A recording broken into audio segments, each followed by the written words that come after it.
So I'm not getting dosed by unnecessary antibiotics every time I eat. Yeah, but that's a critical distinction. No matter what, you are not getting dosed with the antibiotic. Okay, so if that's the case, why is this an issue?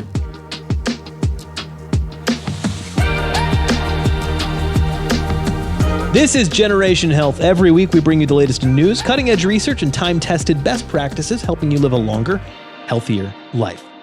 Sitting opposite me, PharmD, board-certified clinical nutritionist, Joey DiMatteo. How are you, my friend? Very good, Tyler. How are you today? I'm fantastic. And back behind mic number 3, Josiah Schweinberg, our engineer. How you feeling, my friend? Doing well. Excellent. My name is Tyler Andrews. I'm your host. Joey, what are we talking about today? Today, we're talking about hormones and also antibiotics in food production, namely meat and dairy. Yes. Yeah, that came up a couple weeks ago. Yep, exactly. All right, but first, what is happening behind the counter? It's been nearly 5 years in the making, but the FDA has finally given the all clear to something we've all been waiting on. Yogurt can finally make the claim that it may reduce the risk of type 2 diabetes. That's right, Big Yogurt has been authorized to advertise what is called a qualified health claim. This is a claim that has some evidence to support it, but not enough to meet the more rigorous authorized health claim. In other words, we're pretty sure this is true, but we're not certain. Dannon petitioned the FDA for the ability to make this claim based on 2 studies that showed, quote, eating yogurt regularly, at least 2 cups or 3 servings per week, unquote, may reduce the risk of diabetes. Unfortunately, the actual evidence is tenuous at best, showing only a slight correlation and certainly no causal relationship between eating or avoiding yogurt and developing diabetes. To compound the confusion, the FDA made no distinction between sugar-filled yogurts, that is no better than pudding, and something like an unflavored, unsweetened Greek yogurt that actually has nutritional value. So, what does this mean for consumers? Same thing as ever. Use wisdom and judgment, and don't be afraid to question dubious health claims, even when they are approved by the FDA. Yeah, it seems like Big Yogurt got some movement here. That's right. A good way to put it. Big Yogurt. So, I mean, for example, you could look at something like Yoplait yogurt. Yep. Has 18 grams total of sugar, 13 grams added. A common recommendation is for the average person to get 25 grams or less of sugar. And I'm bringing that up, obviously, because they're talking about its link to diabetes. So right. You touched on it, but correlation versus causation related to this, but studies in general, you know, when you can correlate that something is happening in a population based on some level or something they're consuming versus proving that the consumption of that is causing that. When right. you eliminate the other factors, it's just so critical because here, I mean, is yogurt a preferable alternative to a cookie?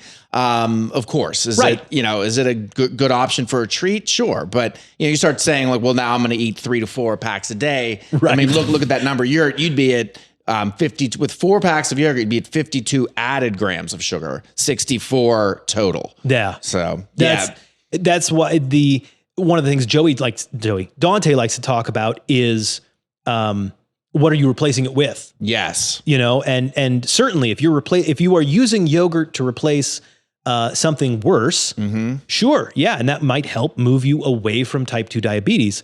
But if you're replacing, I don't know, fresh fruits and vegetables with sugar-filled yogurt, that's not going to move you away from diabetes or any other good health outcome. Exactly.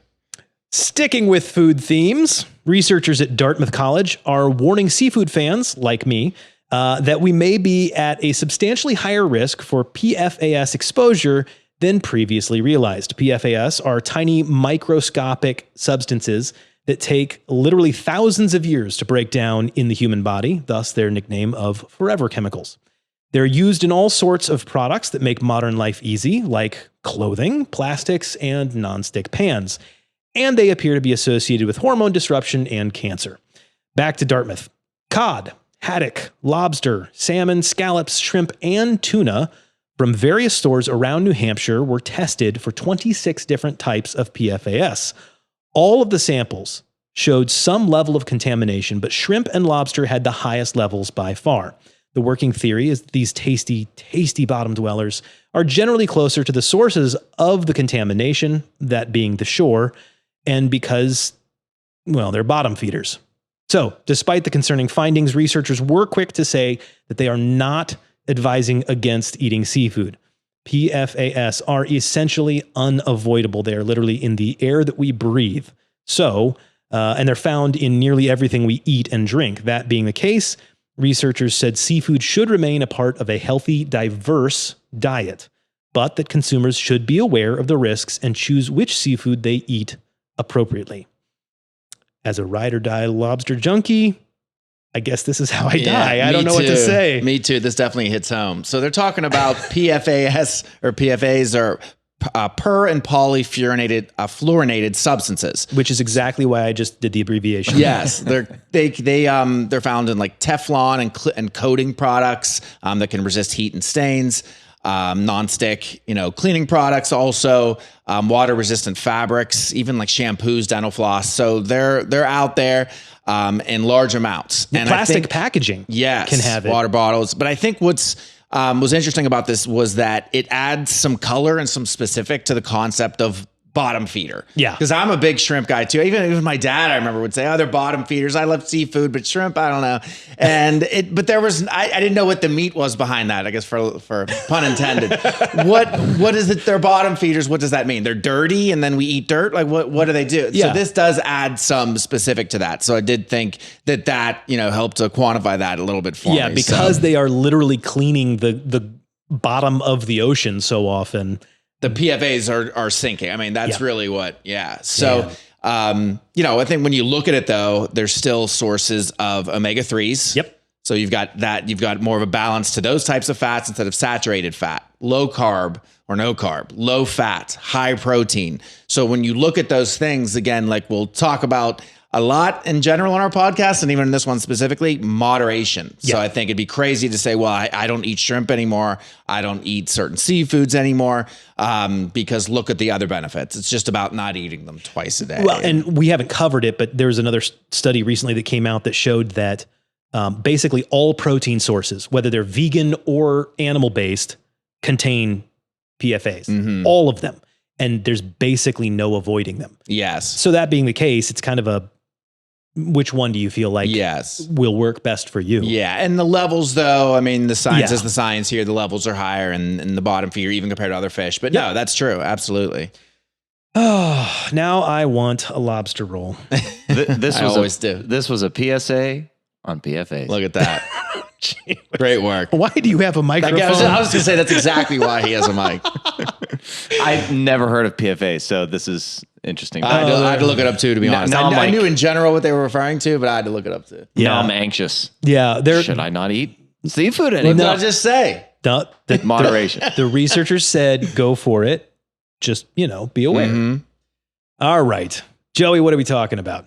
You said we're talking about hormones and antibiotics in food. Yes. See, I can remember these things. Exactly. And what was a little difficult even in coming up with this is there's the aspect of the hormones and antibiotics. And then there's, so you're looking at meat in that case and dairy, but then there's issues with, obviously plant sourced, food products. And then there's about organic and non-organic. So we're going to do our best. I envision this as kind of just one phase of maybe a few different episodes, but we're again going to try to stick to hormones and also to a lesser degree antibiotics in meat products that we consume. And this is growing out of, we talked about Chick-fil-A. Yes. Reversing course on no antibiotics ever and switching to only antibiotics not used in human medicine. A couple qualifiers there.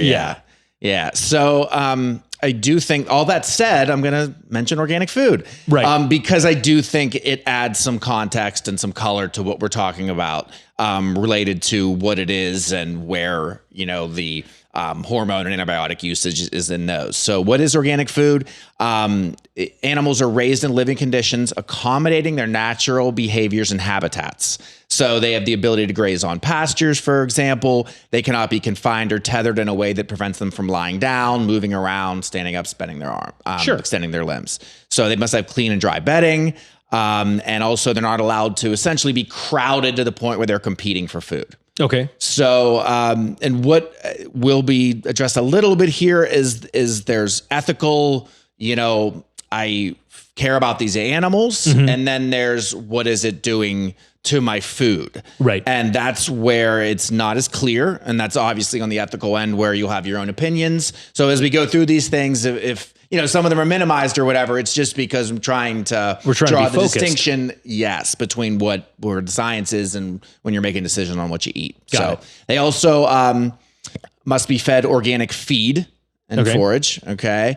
And they're not administered antibiotics or hormones. The one thing that I was interested in is what happens when an animal gets sick. Typically, when the animal gets sick and he needs antibiotic treatment, it loses its organic status. Oh. So whether that's a dairy producing cow or whatever the case may be, it kind of gets moved to the conventional market, so to say. So what also can occur, I don't know the details of this, but it can also not be treated. So obviously if it's, there's risk reward of the, what type of disease is going on here. Do we really need to treat this? So it does encourage, even when animals are sick, a much more judicious approach with the use of antibiotics, because there's a literal cost issue if they've got a conventional sells for less, and we see why. But how do they make that decision? And just to wrap up with the dairy aspect. So dairy animals must be fed and managed organically as if their meat's going to be consumed. Oh, okay. But it must be done for at least 1 year prior to the production of milk. Okay.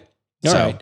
So it theoretically not its entire life, but yes, seems like again, just in a broad stroke, it seems like a reasonable requirement, for the milk to be labeled organic. Okay. So let's talk about antibiotics first, because that's what we were talking about with the Chick-fil-A thing.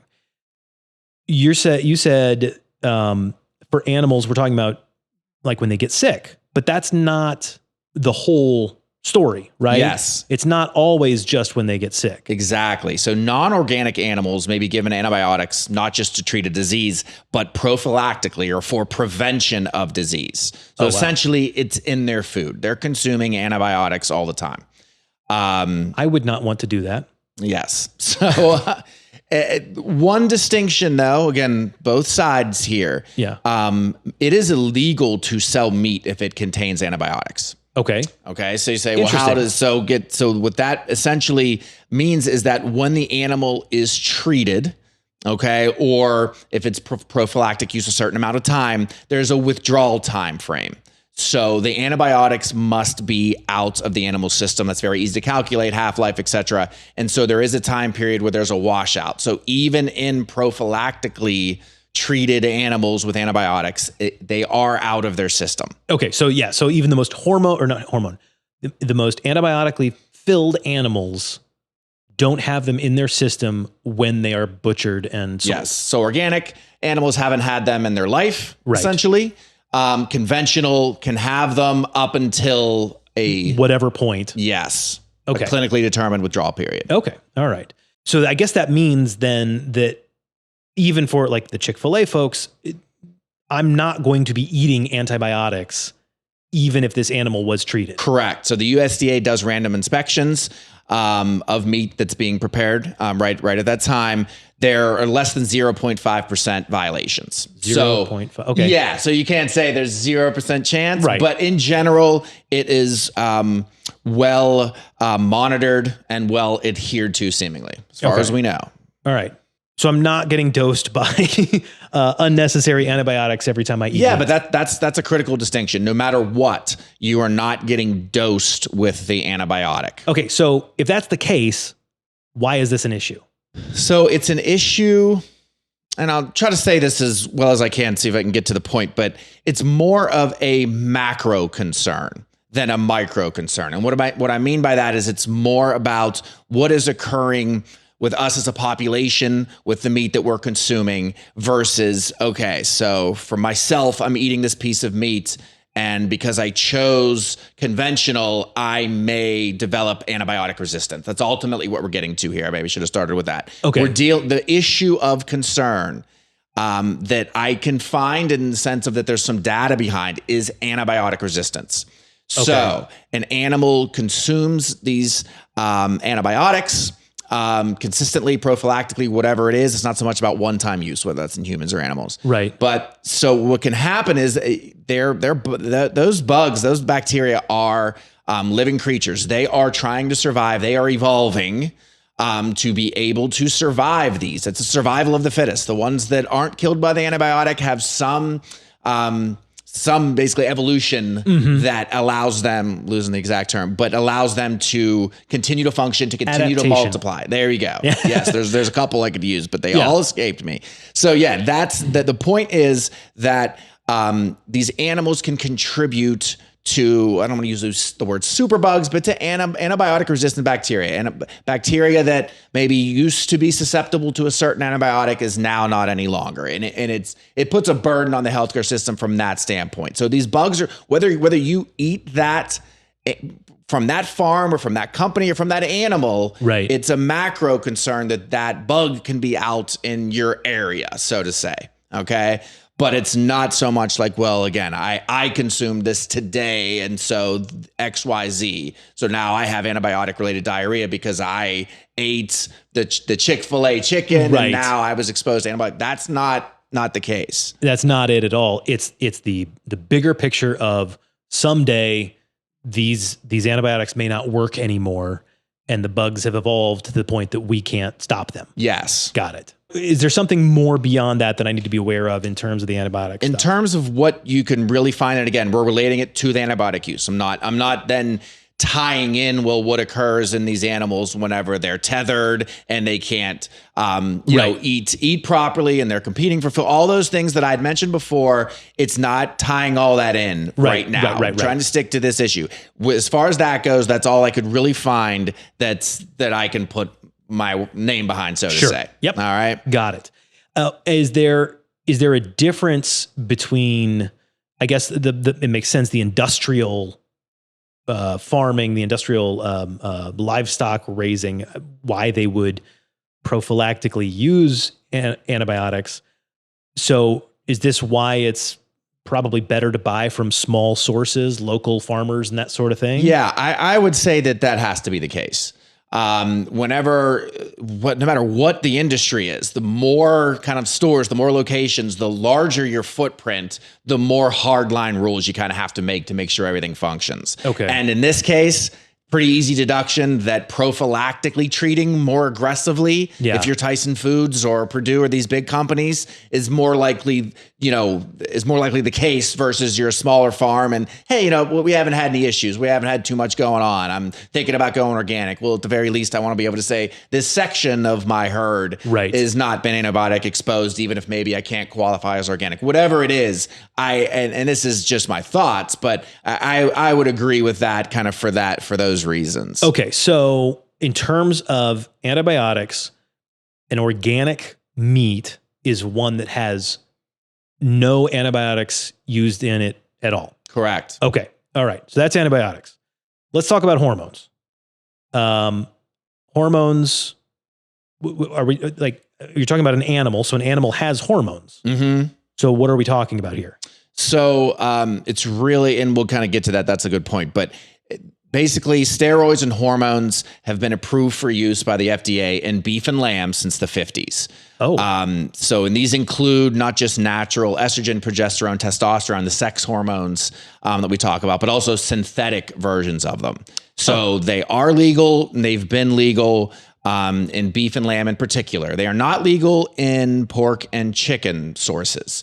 The exact rationale for that, to be honest, I couldn't quite find. I was interested in why, but those are the rules. So you're allowed in beef and lamb, and believe me, these companies take that and run with it. Yeah. But you are not allowed in chickens or in porcine sources. Interesting. Okay. And you said these are sex hormones and synthetic versions of those sex hormones. They're all legal, yes. And what specific companies do or whatever is up to them, but they're basically, what they do is they give them ear implants. Okay. So what it does is release a slow, consistent, constant dose of those hormones.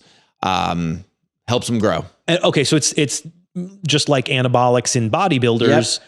They put on more meat. Increases the growth rate. There's more meat per animal, and also it helps them to produce that meat more quickly. increases the efficiency by which they convert their feed into meat. It's a money thing for sure from that standpoint. Just going to say it makes sense economically. I can understand why they would do that. And then also with females, you're trying to manage reproduction. Oh, yeah. So then hormones are used for that purpose too. So it is not only out there, if it's non-organic, it is 100%. You can just assume. You can assume, yes. Got it. Exactly. Okay. How does this affect the animal? I mean, we've got meat, we've got dairy. It seems like those are kind of separate conversations. Mm-hmm. What are the differences there? What are we talking about in terms of, are we talking about meat at the moment? Yes, okay. Exactly. So I think what's important to understand, and you touched on it at the beginning, there's no such thing as hormone-free meat.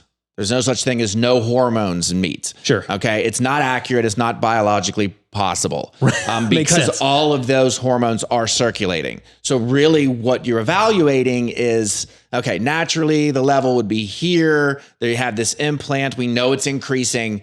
At what point are we sure that that increase, whatever it may be, is harmful? So that's ultimately what you're trying to determine. So, if you see things, sometimes it's smaller farms, it's smaller stores, whatever it is, and they're saying that there's no hormones, that again is impossible. And we'll get to, it seems like it's just a semantic difference, but in terms of their advertising and things like that, it does matter. Those things are impossible. Needs to be no hormones added, raised without added hormones. Okay, so we're talking about those terms. Yeah, so exogenous hormones. Yes. Right? Okay. Yes. And remember, organic is going to guarantee these things we're talking about with antibiotics and with hormones. Non-organic can still have one or the other components. So Sure. It's still just important to know. You say, well, it's not organic. Well, you know what? For whatever reason, you're not so concerned about the antibiotic issue. It's labeled as no added hormones, but it's non-organic. It's still ultimately getting what you want if that was your concern. Got it. Okay. So there are kind of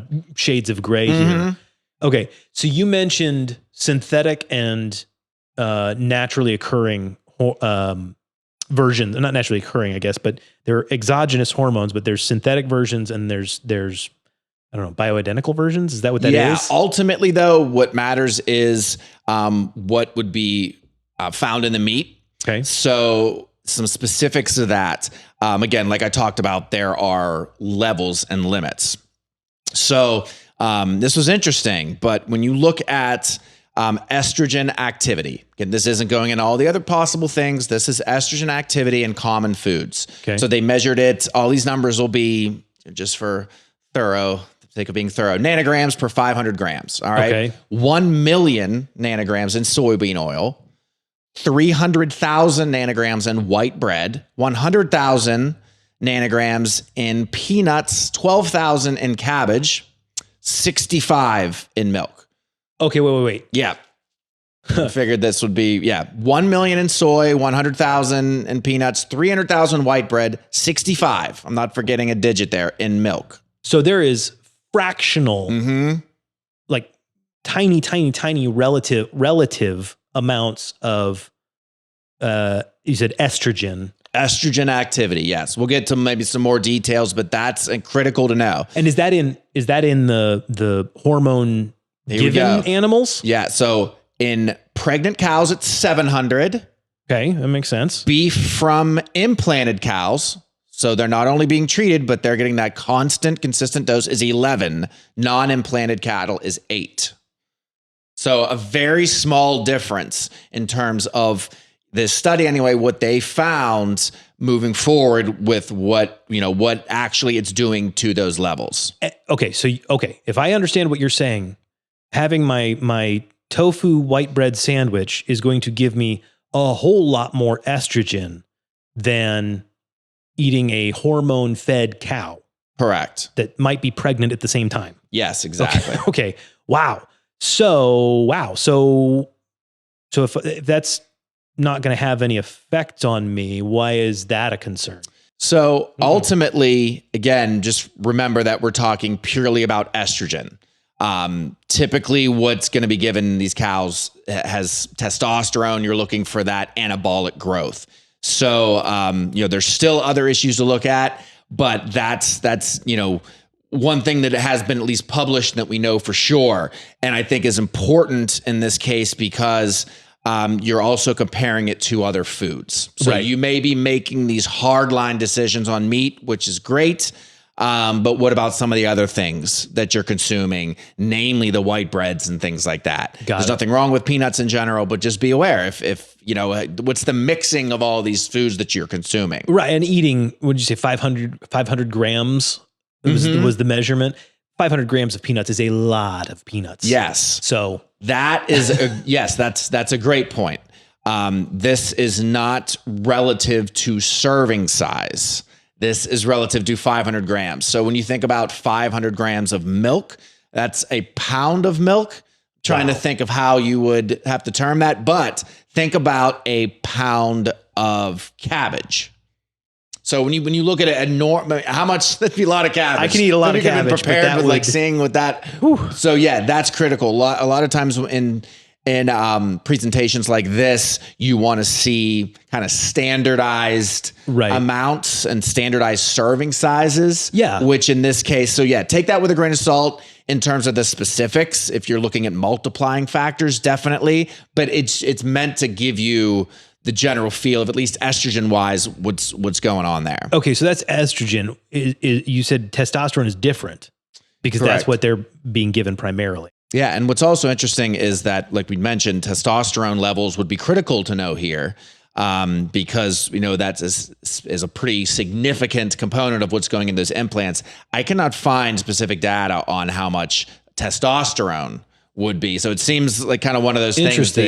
Very interested in seeing the estrogen kind of putting out maybe a little more positive data relative, but I cannot find anything on testosterone. So if we find it maybe after the show, we could link to it, because I do think it's important, but I was not able to find it. Interesting. Okay. All right. So why would estrogen be used if testosterone is what's used primarily for making the cow get big so we can eat it? Why, other than you said it's more about the reproduction. Okay. And also still important to, when they are given testosterone aromatizes. So basically that just means it converts into estrogen. So there's some increase in estrogen, whether you're a man using testosterone exogenously or a cow, that there's going to be some carryover, some conversion. You know, it's interesting always how much. That's what's really important. Estrogen also would be used particularly in the kind of reproductive concerns with the females. So yeah, it hits on both ends there. Interestingly, the United Kingdom does not allow hormonal treatments at all. At all. And again, theoretically, we get why, hey, I don't want hormones, and that's why we're doing this. So that all just kind of makes logical sense. It's the data that leaves it a little more gray. Yeah. But they do not allow any hormonal treatments in beef. And they also do not, and remember, we don't allow it in pork and chicken. And they also don't allow any prophylactic antibiotic use either. Wow. So I think that's important relative to other countries who, you know, we kind of respect what they do in general sense. And they tend to be, for better or worse in a lot of those cases, a little more regulatory in the sense of how they handle natural health kind of thing. So it ends up kind of dovetailing with us quite often, because with supplements, they tend to be a little more pro-supplement. Right. Recommended more there, related to chemicals that can be used. Like if you ever look at, you know, a Mars bar or something that's produced in America versus what's produced in Germany, the ingredients they can't use. So from that standpoint, I'm certainly not, pro, increased regulations, but in terms of food and supplements, usually aligns kind of my general feeling on things. So in issues like this, I'm always interested to specifically look up what they're doing in the EU or UK. So that was very interesting to me. Now, what I tried to look up was exactly why. What made them make that decision? Yeah. And I could not, again, find the hard data with it. And I don't want to present something that's not comfortable with where it comes from. So, well, okay. So that's good though. This is all verified, confirmed research that we're presenting on these things, so people can make their own decisions. Yeah. So again, UK conventional standards. So just to be legal is essentially related to these two hormones and antibiotics, is the same as our organic standards. Wow. When you put it into in those terms. Yes. Okay. Yeah. So There's a study done by Hartman and his group that they say that meat does not play a dominant role in our daily intake of steroid hormones. So no matter what the hormone is, they also looked at progesterone. So in terms of it coming from meat, they did not find that there was a significant impact. So it kind of goes along with what we, were saying there. That makes sense. I mean, 500 grams of meat that's a most of a day's serving. Yes. So that would make sense that wouldn't be a huge impact. So we're talking about testosterone and estrogen, and you said it's the estrogen is primarily used for reproduction. Does that also play into dairy? Because I mean, that's part of the reproductive process. Yes, exactly. So there was another study that did touch on issues related to hormone-related cancers. And I kind of want to start with this because it is critical related to the dairy issue, because we are concerned with, hormones that we're taking in from these sources. Absolutely. So there's no doubt that we have an increased incidence of hormone-related cancers. So what I mean by that is that there are the types of cancers that affect the breast, the endometrium, which is the lining of the uterus, ovaries, testes, even osteosarcoma. Their cell proliferation, their cell growth, is driven by, whether endogenous or exogenous, is driven by our sex hormones. Testosterone in the case of testes, et cetera, obviously estrogen in the case of the female related. So, that I am not trying to get to the point that dairy is doing it. But I want to get to the point that it is multifactorial. So we know there's an increase of these types of cancers, but we also know that xenoestrogens, bisphenol A, phthalates, all those things in our plastics and water bottles and detergents and pesticides and perfumes, those all go into that. Hormone treatments. We do have a lot of people, treating maybe a little more, not totally by the book in the sense of diagnosis, but mid-level is a little low. I'm not saying that's bad. Right. We do it. It's just risk reward, like everything. So that's been an increased thing over the past decades. Plant sources, like we talked about, there are plenty of plant sources of estrogen-like activity. The other interesting one is, that we don't really think about, is fat and adipose tissue itself. Remember, adipose tissue itself has an endocrine function. Your fat increases estrogen levels. It aromatizes testosterone in both males and females. It increases. So we know all those things. We know obesity rates are higher. There's more adipose tissue. We know there's more plastics around. All those things I mentioned. Right. So it's multifactorial, but dairy can be something that contributes, and I would say contributes more than the meat itself. Okay. So there's a study by group HANDA. They looked at cancer incidence in 5 continents, and they also stated they are most concerned with milk and dairy products, namely because the milk we drink is produced from pregnant cows. It's really just about that time to keep them moving, keep more cows being produced. It's an economic thing. Yep. And again, they're relating it, like I mentioned, to all of those kind of sex hormone driven types of cancers. Okay. So that's how hormones are coming into this thing when we're talking about dairy is because of the milk production. Yes.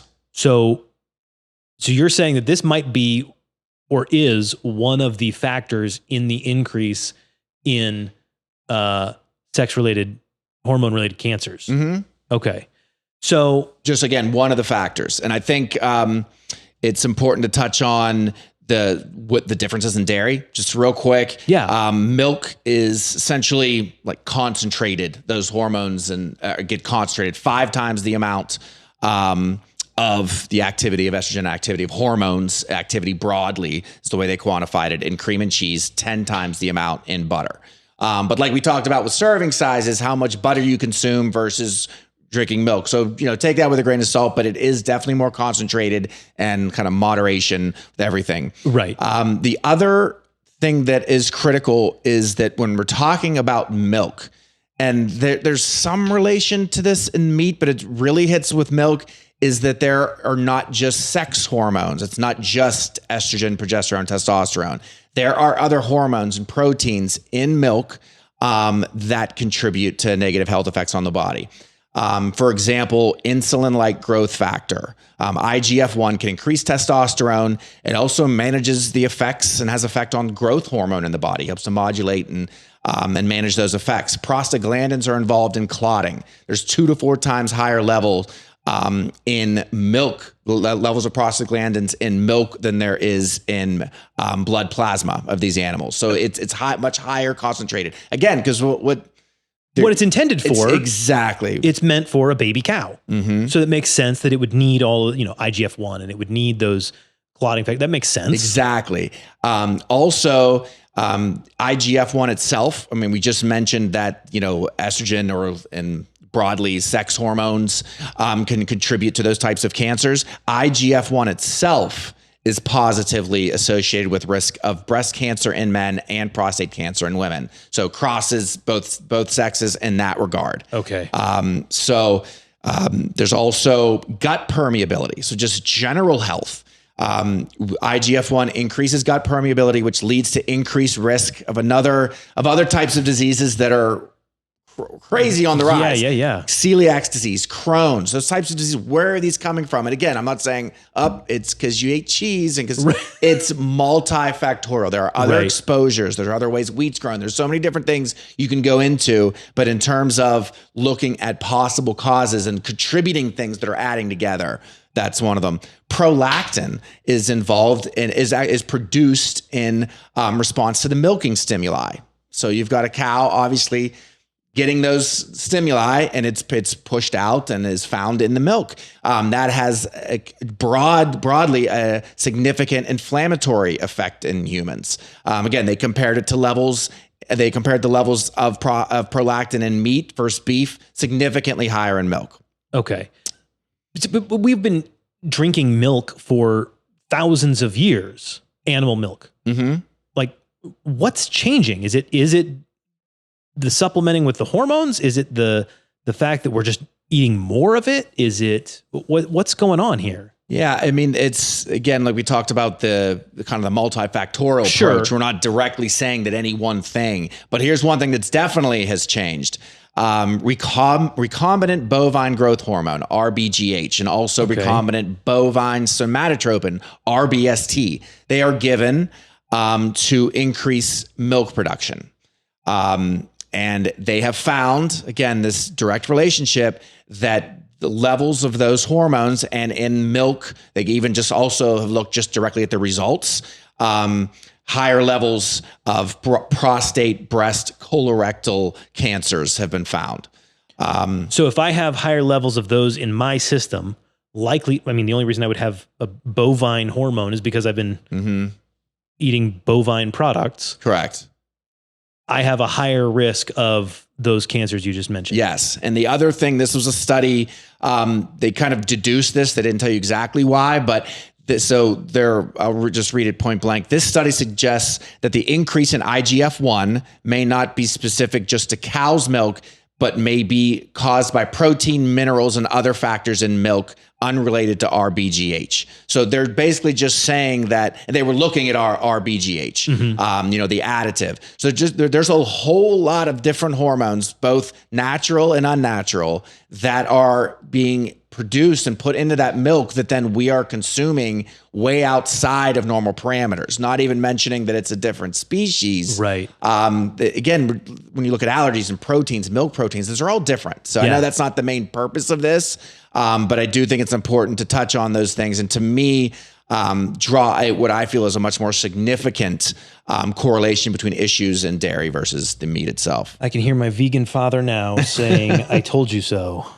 All right. Okay. So, man, what am I supposed to do about all this? This is a lot of information, not a lot of great news, honestly. Yeah. So I think like we kind of touched on, to me, although this is not meant to be black or white, dairy is bad, meat is fine. That's not what this is meant to be. Just trying to create kind of a structure or a hierarchy for maybe what's more of an issue. So to me, it's dairy is more of an issue than the meat itself. to me, still even within that, hormones are more of an issue than the antibiotics. Okay. Particularly whenever you're making individual decisions. You cannot make these decisions, big picture. You can't ultimately with the dollars you support. Sure. That's, those angles you can take, and they're all valid. But in terms of just you're making a day-to-day decision. One thing I do want to touch on that is related to adolescent age children. This is something that, in terms of the hot headlines or the theoretical things, you can find and kind of run with. Yeah. In terms of studies, there is some confliction there. There's definitely some conflict related to what the facts are, but multiple studies that I read still kind of ended with the terms of we're more concerned about it in adolescent age children, also in perinatal children, basically up to 1 year old. Okay. And again, it has to do with those hormone exposures. So one study though that I definitely found was very conclusive was related to girls. Mm-hmm. They analyzed over 1,000 girls aged 9 to 12, and they stratified their milk consumption. Basically never, sometimes or infrequent, and then daily. And so within that, and that's critical too, because this would be something where amount matters dramatically. Right. They found no increased, or in this case, what the end point was menarche, which is the first onset of menstruation. Right. They found significant lowering of that age in the daily milk users, and they found no difference in the no or rarely used. So again, we're back to the moderation. Wow. Back to the moderation thing. So can we extrapolate that out to boys and to early puberty, precocious puberty in all ways? Not that I feel comfortable saying, but I think theoretically it does make sense. And from the standpoint of this endpoint of the menarche, that onset of menstruation, study was pretty solid. And I really liked how they stratified that out. It wasn't just exposure, because you can frame studies differently if you just, everybody gets a little bit of milk. And so there's no increase, or the opposite, everybody gets a ton. But remember how much, not to get too spooky here, but how much money is behind the dairy industry and all these different meat producing companies. When you're trying to find out information that can potentially be damaging to them, it's more of an uphill battle. You're relying on institutions and different places to do that. And so again, not trying to go all conspiratorial, but always just be aware of any biases whenever you're reading those kind of studies. So I liked, again, that they stratified that clearly. No money is going to be put out there to back a study that's going to bring down the industry paying for it. Yes. So that makes And we sense. touched on it earlier, but related to hormone exposures and why a child may go through early puberty, things like that. We've got obesity. There much higher rates in children than there used to be. Sedentary lifestyles. Yeah. The plant sources that we mentioned, the BPAs, the plastics, the Teflon, all those things, again, are critical to the big picture of what you're doing. If you're denying your child all milk and they're overweight and sedentary and tons of soy and peanuts, however it is, drinking out of water bottles all the time, the exposure. So I know it's become a very hot line to draw it at the hormones and antibiotic things. I do it myself. I'm going to continue to do it. Was I hoping that in doing this, it was going to be so clearly obvious at every step of the way? I did think so. It'd be nice, wouldn't it? Yeah, there's still enough here that allows me to continue in that decision. Mm-hmm. But I think for the average person, milk is a good place to kind of draw the line in terms of, I'm going to lean organic there. Meat is one step down, but is still important. Yeah. I think further in adolescent age and in that first year, that's again more critical whenever you're making that determination. So I really think that's where the takeaway from all this is kind of just creating a stratification of those things. Makes sense. Like you said, this is just the beginning of, or one portion of the greater conversation about organic food and why this is a thing. Plant sources, pesticides, those are all important things. And I know they weren't discussed in here, but I do think I wanted to pin them down. And if we end up doing some type of wrap up at the end, we can do that, but they will be addressed. No, I think that's good. I think there's way too much to feel like you can give a a full accounting for any one topic without breaking it down like this. So I for one, appreciate the specificity. All right. That is what we've got for today. You can find our email newsletter. So anything we talk about, any products we talk about, the past episodes of this show, the episodes of the show that started all this, the Ask Joe DiMatteo show, those are all available on our website. You can go there, www.askjoedimatteo.com, AskJoedimatteo.com. You can also email us questions there, questions@askjoedimatteo.com, whether it's about organic food or vitamin A supplementation or whatever else you might want to talk about. Email us questions at Ask Joe DiMatteo. Show notes, anything we referenced will be available down in the show notes section of this podcast. And if you learn something, please let somebody you love know. Share the show with them. That helps us, and it hopefully help them. Give it a thumbs up, 5-star rating, write a review. All of that stuff is very, very helpful. But the biggest thing is share the show. Big thanks, as always, Josiah Schweinberg, our engineer, Michael Deppish, our editor, Joyce Gibb, our nurse practitioner, Diane Silverman, who manages our product. Thank you, guys. Thank you. Terry, who does scheduling, Cecilia, who does distribution. That's Joey DiMatteo, and I'm Tyler Andrews. Thanks so much, guys. We'll see you next time.